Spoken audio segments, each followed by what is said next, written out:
Fighting was fierce as Allied troops battled house to house and town to town in the days following the invasion. Despite heavy casualties, the Allies soon had the upper hand. The Nazi war effort was beginning to collapse. This news swept Paris, where the city erupted as everyday citizens joined with the resistance in rising up against their Nazi occupier. Fear and anguish turned to joy and elation as the last German forces evacuated and the first Allied tanks appeared. What had seemed impossible to even dare think in the darkest days of the Blitzkrieg had unbelievably come true.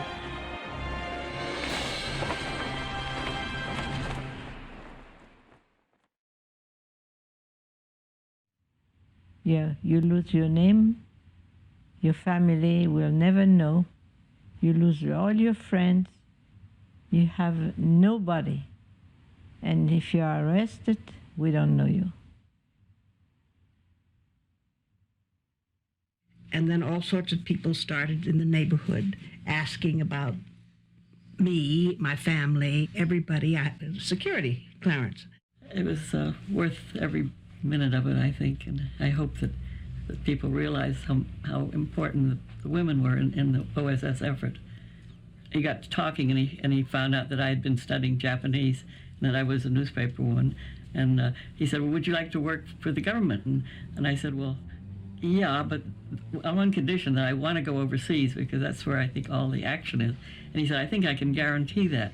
And I said, well, then what would I do? And he said, I can't tell you until you sign up with us.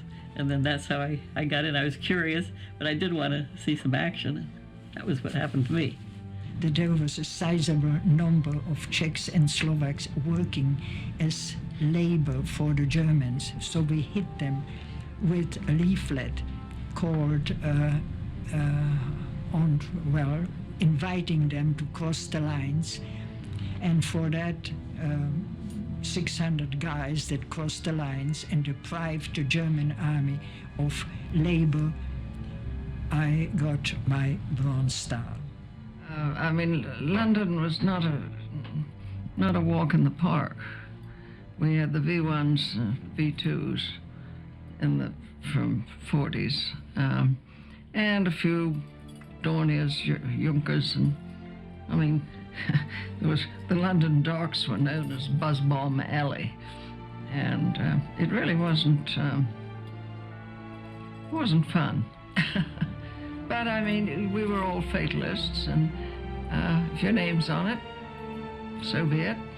If you survive, well, lucky you. The story was, if you heard a V2, chances are you'd survive. If you didn't, it didn't matter anyway, because you'd be gone. The V1s were nasty. They really were. Very nasty. You all didn't have those, did you? No. But the King and Queen would always go, the flag, the Royal Standard always flew on Buckingham Palace. They never left London, and they would go down to where the worst bombing had been in person. And, oh, what a morale builder. And so would Churchill. Believe you me, the war plans, I think I'm right in saying the German war plans are America was next. The U-boats were all ready, and if that had happened, you'd all be speaking German on one coast and Japanese on the other, probably.